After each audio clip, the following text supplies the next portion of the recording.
2016 അധ്യാപക നിയമനവുമായി ബന്ധപ്പെട്ട് മമതയ്ക്ക് ഇപ്പോൾ സുപ്രീം കോടതി വലിയൊരു തിരിച്ചടിയാണ് നൽകിയിരിക്കുന്നത്. ഇനി മമതാ സർക്കാരിന്റെ ഭാവി എന്തായിരിക്കും? കേന്ദ്ര സർക്കാർ ഇതിന് എന്തായിരിക്കും തീരുമാനമെടുക്കുന്നത്? മമത വലിയ അഴിമതി നടത്തി എന്നുള്ള ആക്ഷേപമാണ് അന്ന് ഉയർന്നിരുന്നത്. 2016 ഏതാണ്ട് 25,000-ലധികം അധ്യാപക അനധ്യാപക തസ്തികകളിലേക്ക് നടത്തിയ നിയമനമാണ് ഇപ്പോൾ സുപ്രീം കോടതി റദ്ദാക്കിയിരിക്കുന്നത്.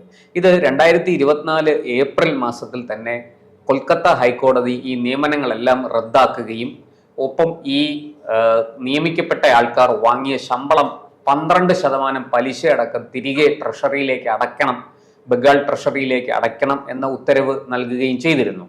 അതിനെതിരെ മമത സുപ്രീം കോടതിയിൽ ഹർജി നൽകുകയായിരുന്നു, അപ്പീൽ നൽകുകയായിരുന്നു. ആ അപ്പീൽ സ്വീകരിച്ച സുപ്രീം കോടതി ഹൈക്കോടതിയുടെ വിധി താൽക്കാലികമായി സ്റ്റേ ചെയ്തിരുന്നു. അതിന്മേൽ നടന്ന വാദത്തിന് ശേഷമാണ് സുപ്രീം കോടതി ഇപ്പോൾ ഈ വിധി പറഞ്ഞിരിക്കുന്നത്. സുപ്രീം കോടതി പറയുന്നത് ഈ ഹൈക്കോടതിയുടെ വിധിയിൽ ഇടപെടാൻ തക്കവണ്ണമുള്ള ന്യായങ്ങളൊന്നും ഞങ്ങൾ കാണുന്നില്ല. ഹൈക്കോടതിയുടെ വിധി വളരെ ശരിയാണ്. ഈ പറയുന്ന അധ്യാപക അനധ്യാപക നിയമനങ്ങളിൽ എന്തൊക്കെയോ കുഴപ്പങ്ങൾ നടന്നിട്ടുണ്ട്. അതുകൊണ്ട് ആ നിയമനങ്ങൾ റദ്ദാക്കിയ ഹൈക്കോടതിയുടെ നടപടി ശരിയാണ് എന്ന് സുപ്രീം കോടതി അതിനെ അംഗീകരിച്ചുകൊണ്ട് ഹൈക്കോടതിയുടെ വിധി ശരിവെക്കുകയാണ് ചെയ്തിരിക്കുന്നത്. എന്തായാലും ഈ 25,000-ലേറെ ഈ ആൾക്കാരെ നിയമിച്ച ഇതിന്മേൽ വലിയ അഴിമതിയാണ് നടന്നത് എന്ന ആരോപണം അന്നേ ഉയർന്നിരുന്നു മമതയ്ക്കെതിരെ. ഇത് സംബന്ധിച്ച് മമതയുടെ അന്നത്തെ മന്ത്രിസഭയിലെ മന്ത്രി, അദ്ദേഹത്തിന്റെ പേര് അന്ന് വിദ്യാഭ്യാസ മന്ത്രിയായിരുന്ന പാർത്ഥ ചാറ്റർജി. അദ്ദേഹം പിന്നീട് ED അറസ്റ്റ് ചെയ്യുകയായിരുന്നു. അദ്ദേഹത്തിന്റെ വീട് റെയ്ഡ് ചെയ്തപ്പോൾ ഏതാണ്ട് 21 കോടി രൂപയുടെ നോട്ടുകൾ ലഭിച്ചിരുന്നു. അതുപോലെ തന്നെ 1 കോടി രൂപയുടെ സ്വർണവും അവിടുന്ന് കണ്ടെടുത്തിരുന്നു. അദ്ദേഹത്തിന്റെ ഏറ്റവും അടുത്ത ഒരു അനുയായിയുടെ വീട്ടിൽ നിന്നും ഇതുപോലെ ഈ സ്വർണം കണ്ടെടുക്കുകയാണ് ചെയ്തത്. ഇദ്ദേഹം അറസ്റ്റിലായി. പിന്നീട് അദ്ദേഹത്തെ മമത അവരുടെ ഗവൺമെന്റിൽ നിന്ന് പുറത്താക്കുകയും പാർട്ടിയിൽ നിന്ന് പുറത്താക്കുകയും ഒക്കെ ചെയ്തിരുന്നു. പക്ഷെ നമുക്കറിയാം ഇത് ആദ്യത്തെ സംഭവമല്ല. മമതയ്ക്കെതിരെ മുമ്പും വലിയ അഴിമതി ആരോപണങ്ങൾ ഉയർന്നിരുന്നു. ശാരദാ ചിട്ടി ഫണ്ട് പോലെയുള്ള അഴിമതി ആരോപണങ്ങൾ നമ്മൾ കേട്ടതാണ്. അത് ശതകോടികളല്ല, സഹസ്രകോടികളുടെ അഴിമതിയാണ് അന്ന് ആരോപിക്കപ്പെട്ടത്. പക്ഷെ അതിലും ഈ പറഞ്ഞതുപോലെ തന്റെ ഗവൺമെന്റിൽ ഉണ്ടായിരുന്ന ചില ആൾക്കാരെയൊക്കെ കുരുതി കൊടുക്കുകയും ചില ഉദ്യോഗസ്ഥരെ ബലിയാടാക്കുകയും ചെയ്തുകൊണ്ട് മമത അതിവിദഗ്ധമായിട്ട് അതിൽ നിന്ന് രക്ഷപ്പെട്ടു എന്ന ആക്ഷേപമാണ് പ്രതിപക്ഷവും BJP ഒക്കെ ഉയർത്തിയത്. ഇപ്പോൾ മമത ഇപ്പോൾ ഇന്ത്യ മുന്നണിയിലാണ് എങ്കിലും ഈ പറഞ്ഞതുപോലെ ഈ വിധിയെക്കുറിച്ച് ഇപ്പോൾ കോൺഗ്രസോ മറ്റ് സഖ്യകക്ഷികളോ ഒന്നും മിണ്ടിയിട്ടില്ല. പക്ഷെ BJP വളരെ രൂക്ഷമായിട്ട് പ്രതികരണങ്ങളുമായിട്ട് രംഗത്ത് വന്നിട്ടുണ്ട്. മമത രാജിവെക്കണം എന്നാണ് അവരുടെ ആവശ്യം. രാജിവെച്ചില്ലെങ്കിൽ മമതയെ പുറത്താക്കാൻ കേന്ദ്ര സർക്കാർ തയ്യാറാകണം, രാഷ്ട്രപതി ഭരണം ഏർപ്പെടുത്തണം എന്നൊക്കെയുള്ള ആവശ്യമാണ് അവിടെ ഉയരുന്നത്. പക്ഷേ അത് എത്രത്തോളം നടക്കുന്ന ഒരു കാര്യമാണ് എന്ന് നമുക്ക് കണ്ടറിയേണ്ടതാണ്. അതിനെക്കുറിച്ച് ഇപ്പോൾ നമുക്കൊന്നും പറയാൻ സാധിക്കില്ല. പക്ഷെ ഒരു കാര്യം സത്യമാണ്, മമതയുടെ മുഖത്തേറ്റ ഒരു കനത്ത അടിയാണ് സുപ്രീം കോടതിയിൽ നിന്ന് ലഭിച്ചിരിക്കുന്ന ഈ വിധി. കാരണം കൊൽക്കത്ത ഹൈക്കോടതി തന്നെ ഈ നിയമനങ്ങളെ കുറിച്ച് ഇത് ഒട്ടും സുതാര്യമല്ല, ഇതിനകത്ത് വലിയ അഴിമതി നടന്നിട്ടുണ്ട്, ഇത് വലിയ തോതിൽ പണം വാങ്ങിക്കൊണ്ടാണ് ആൾക്കാരെ നിയമിച്ചിരിക്കുന്നത് എന്ന് കോടതി അന്ന് കണ്ടെത്തുകയും ആ നിയമനങ്ങളെല്ലാം റദ്ദാക്കുകയും ഒപ്പം ആ വാങ്ങിയ ശമ്പളം, എത്ര നാളത്തേക്ക് ശമ്പളം വാങ്ങിയോ അത്രയും നാള് വാങ്ങിയ ശമ്പളം 12% പലിശയടക്കം തിരിച്ചടയ്ക്കണമെന്നുമായിരുന്നു കോടതിയുടെ ഉത്തരവ്. കൊൽക്കത്ത ഹൈക്കോടതിയുടെ വിധി അങ്ങനെയാണ് വന്നത്. പക്ഷെ ഇപ്പോൾ സുപ്രീം കോടതി എന്തായാലും അതിന്മേൽ പറഞ്ഞിരിക്കുന്നത് ഈ അംഗീകാരം കിട്ടിയ, അതായത് നിയമനം കിട്ടിയ ആൾക്കാരിൽ ഭിന്നശേഷിക്കാരുണ്ട്, അവർ ഈ പണം തിരിച്ചടയ്ക്കണ്ട എന്നൊരിതാണ് സുപ്രീം കോടതി പറയുന്നത്. എന്തായാലും ഈ നിയമനങ്ങളെ സംബന്ധിച്ച് സുപ്രീം കോടതിയുടെ വിധി കൂടുതൽ വ്യക്തതയോടെ പുറത്തു വരേണ്ടതുണ്ട്. അതായത് ഈ പറഞ്ഞതുപോലെ വാങ്ങിയ ശമ്പളം പലിശ അടക്കം തിരിച്ചടക്കേണ്ടി വരുമോ എല്ലാവരും തുടങ്ങിയ കാര്യങ്ങളിൽ വ്യക്തത വരേണ്ടതുണ്ട്.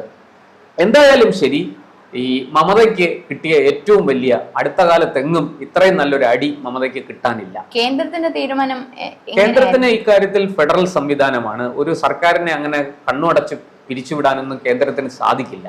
പക്ഷേ ഇത് വലിയ തോതിൽ മമതയ്ക്ക് ഒരു പുനർവിചിന്തനത്തിനുള്ള അവസരമാണ് നൽകുന്നത്. മമത കൂടുതൽ ശ്രദ്ധയോടെ മുന്നോട്ട് പോകാനായിരിക്കും ശ്രമിക്കുന്നത്. കാരണം ഇത്രയും കാലം മമത ചെയ്തു കൂട്ടിയതിനെല്ലാം ഇപ്പൊ നമുക്കറിയാം ബംഗാളിൽ ഒരു ശക്തമായ പ്രതിപക്ഷമുണ്ട്. BJP അവിടെ സുവേന്ദു അധികാരിയുടെ നേതൃത്വത്തിൽ വളരെ ശക്തമായ ഒരു പ്രതിപക്ഷമായിട്ട് ഉയർന്നു വരികയാണ്. ഏതാണ്ട് 66 MLA-മാർ അവിടെ BJPക്ക് ഉണ്ട്. അത് തന്നെ മമതയ്ക്ക് ഒരു വലിയ വെല്ലുവിളിയാണ്. മമതയെ സംബന്ധിച്ച് ബംഗാളിൽ കിരീടം വെക്കാത്ത പിന്നെ തിരുവായ്ക്ക് എതിർവായി ഇല്ലാത്ത ഒരു നേതാവ്, കിരീടം വയ്ക്കാത്ത രാജാവ് എന്നൊക്കെയുള്ള വിശേഷണമായിരുന്നു മമതയ്ക്ക് ഉണ്ടായിരുന്നത്. പക്ഷെ അതിന് വലിയ തോതിൽ തിരിച്ചടി നേരിടുന്ന ഒരു കാഴ്ചയാണ് കഴിഞ്ഞ വർഷങ്ങളിൽ നമ്മൾ കണ്ടത്. കഴിഞ്ഞ നിയമസഭാ തെരഞ്ഞെടുപ്പിൽ പോലും BJPക്ക് വലിയ തോതിൽ അവിടെ മുന്നേറ്റം ഉണ്ടാക്കാൻ സാധിച്ചു. മമതയ്ക്ക് ഭൂരിപക്ഷം കിട്ടി, മമത അധികാരത്തിലേറി ഒക്കെ ശരിയാണെങ്കിലും BJPയുടെ വളർച്ച മമതയെ തെല്ലൊന്നുമല്ല ആശങ്കപ്പെടുത്തുന്നത്. മമത വലിയ പ്രതിരോധത്തിലാണ്.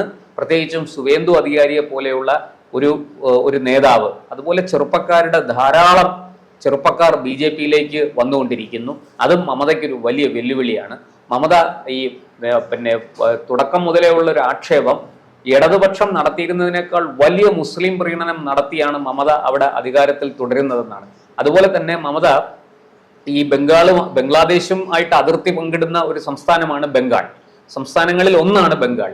ആ ബംഗാളിൽ നിന്ന് ഈ ബംഗ്ലാദേശ് അതിർത്തിയിൽ വേലി കെട്ടാൻ വേണ്ടിയിട്ട് ഏതാണ്ട് 450 കിലോമീറ്റർ ദൂരം അത് ഭൂമി അക്വയർ ചെയ്ത് കൊടുക്കണം, ഏറ്റെടുത്ത് കൊടുക്കണമെന്ന് കേന്ദ്ര സർക്കാർ ആവശ്യപ്പെട്ടിട്ട് ഏതാണ്ട് 10 തവണ കത്തയച്ചു, മമതയ്ക്ക് റിമൈൻഡറുകൾ അയച്ചു എന്നാണ് കേന്ദ്ര ആഭ്യന്തരമന്ത്രി അമിത്ഷാ പാർലമെന്റിൽ പോലും പറഞ്ഞത്. അതിന് ഒന്നിനു പോലും മമത മറുപടി കൊടുത്തിട്ടില്ല. അതിന്റെ അർത്ഥം ഈ ബംഗ്ലാദേശിൽ നിന്ന് ഇങ്ങോട്ടേക്ക് നുഴഞ്ഞുകയറ്റം കൂടുതലായി നടക്കണമെന്ന് മമത ആഗ്രഹിക്കുന്നു. അങ്ങനെ നുഴഞ്ഞു കയറുന്നവർക്ക് ഇവിടെ നിന്ന് വ്യാജ ആധാർ കാർഡും വോട്ടേഴ്സ് ID കാർഡും ഒക്കെ കൊടുത്ത് അവരെ ഇവിടെ താമസിപ്പിച്ച് അവരെ കൊണ്ട് വോട്ട് ചെയ്യിക്കുകയാണ്. തൻ്റെ പാർട്ടിക്ക്, തൃണമൂൽ കോൺഗ്രസ് എന്ന പാർട്ടിക്ക് അവരെ കൊണ്ട് അനുകൂലമായിട്ട് വോട്ട് ചെയ്യിക്കുകയാണ് എന്ന ആക്ഷേപവും വളരെ ശക്തമാണ്. അത് ഈ 10 തവണ കത്തയച്ചിട്ടും മമതാ സർക്കാർ ഒരു മറുപടിയും നൽകിയില്ല എന്ന് അമിത്ഷാ പറയുമ്പോൾ അത് കൂട്ടി വായിക്കേണ്ട ഒരു കാര്യമാണ്. മമതയ്ക്ക് എന്തൊക്കെയോ അവിടെ ഒളിക്കാനുണ്ട്. പ്രത്യേകിച്ചും മൂർഷിദാബാദ് പോലെയുള്ള ജില്ലകളിൽ വലിയ തോതിൽ നുഴഞ്ഞുകയറ്റം നടക്കുന്നുണ്ട്. ആ നുഴഞ്ഞുകയറ്റം എന്ന് പറയുന്നതിനെ തടയാൻ ഇന്ത്യ ഗവൺമെന്റ് എത്രയൊക്കെ നടപടികൾ സ്വീകരിച്ചാലും സംസ്ഥാന ഗവൺമെന്റിന്റെ സഹായം കൂടി അതിന് വേണം. അവരുടെ സഹകരണമില്ലെങ്കിൽ അത് എളുപ്പമല്ല. ഇതൊക്കെ അറിയാവുന്ന മമത പക്ഷെ ആ കാര്യത്തിൽ വളരെ നിരുത്തരവാദപരമായ സമീപനമാണ് സ്വീകരിച്ചുകൊണ്ടിരിക്കുന്നത്. അതുകൊണ്ട് തന്നെ ആ ഒരു കാര്യത്തിൽ കേന്ദ്ര സർക്കാർ എന്ത് തീരുമാനിക്കുമെന്ന് നമുക്ക് പറയാൻ കഴിയില്ല. ഒരു പക്ഷേ രാജ്യസുരക്ഷയെ മുൻനിർത്തി മമതയ്ക്കെതിരെ അത്തരത്തിലൊരു നീക്കം, മമതാ സർക്കാരിനെ പിരിച്ചുവിട്ട് അവിടെ രാഷ്ട്രപതി ഭരണം ഏർപ്പെടുത്താനോ മറ്റോ ഉള്ള ഒരു നീക്കം നടന്നേക്കാം. അത് നമുക്ക് തള്ളിക്കളയാൻ കഴിയുന്നതല്ല. പക്ഷെ എന്തൊക്കെ പറഞ്ഞാലും കേന്ദ്ര സർക്കാരിനെ സംബന്ധിച്ച് ഈ ഫെഡറൽ തത്വങ്ങളെ അംഗീകരിക്കുകയും അതിന്റെ ചുവട് പിടിച്ച് മുന്നോട്ട് പോവുകയും ചെയ്യാതിരിക്കാൻ കഴിയില്ല.